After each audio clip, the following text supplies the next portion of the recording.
Hi friends, ఈజీగా అయిపోయే tasty సలాడ్ని చేసేద్దామా? ముందుగా ఈ సలాడ్ నచ్చితే లైక్ చేసి సబ్స్క్రైబ్ చేసి సపోర్ట్ చేయండి. Thank you. ఒక బౌల్ తీసుకొని దీంట్లో మనం వెజిటేబుల్స్ వేసుకోవాలి కట్ చేసుకొని. సో నేను ఇక్కడ ఆనియన్, కీరా, టొమాటో తీసుకున్నా. మీరు ఇంకేమైనా వెజెస్ కావాలంటే యాడ్ చేసుకోవచ్చు.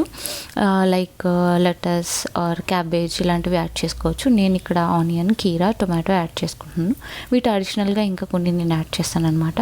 అవేంటి అంటే boiled sweet corn and paneer అనమాట. సో ఒక 50 grams to 100 grams boiled sweet corn కొంచెం సాల్ట్ వేసుకొని బాయిల్ చేసుకున్నాను అనమాట. అవి ఈ బౌల్కి యాడ్ చేస్తున్నా. వీటితో పాటు పన్నీర్, నేను నా డైట్లో పన్నీర్ని ఖచ్చితంగా ఇంక్లూడ్ చేస్తాను అనమాట. ఇది ఒక 100 grams పన్నీర్ని నేను వెరీ లిటిల్ ఆయిల్లో చాలా తక్కువ ఫ్లేమ్ మీద ఇట్లాగా సౌట్ చేసుకున్నాను అనమాట. అది నేను ఈ బౌల్కి యాడ్ చేశాను. సో ఇది మన సలాడ్ బౌల్ రెడీ. నౌ డ్రెస్సింగ్కి ఒక బెల్ పెప్పర్ తీసుకొని ఇలాగా ఫ్లేమ్ మీద రోస్ట్ చేసుకోవాలన్నమాట.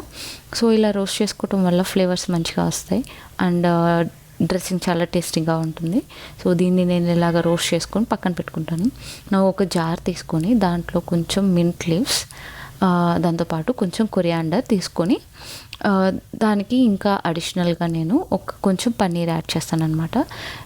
ఎందుకు పన్నీర్ అన్నది ఖచ్చితంగా వేసుకుంటాను నేను, సో అది ఆప్షనల్. తర్వాత ఒక చీజ్ స్లైస్ యాడ్ చేసుకుంటాను అనమాట. దానితో ఇందాక ఫ్రై చేసుకున్న బెల్ పెప్పర్స్, వీటన్నిటిని కలిపి ఫైన్ స్మూత్ పేస్ట్ వచ్చేలాగా గ్రైండ్ చేసుకుంటాను అనమాట. సో టేస్ట్ కోసం కొంచెం సాల్ట్ యాడ్ చేసుకోవచ్చు, అగైన్ ఇట్స్ ఆప్షనల్. సో ఇలా గ్రైండ్ చేసుకున్న స్మూత్ పేస్ట్ని ఇలా మన బౌల్ మీద ఇట్లా వేసుకుంటున్నాను అనమాట. సో ఇప్పుడు ఇది మిక్స్ చేసుకొని తినేయటమే. సో ఇది చాలా టేస్టీగా ఉంటుంది because of that red bell pepper. చాలా స్వీట్ అండ్ ట్యాంగీ టేస్ట్ వస్తుంది అండ్ అస్సలు ఇబ్బంది అనిపించదు అనమాట. సలాడా అనిపించదు, సలాడ్ ఎంత టేస్టీగా అనిపిస్తుంది. నచ్చితే లైక్ చేసి సపోర్ట్ చేయండి. Thank you.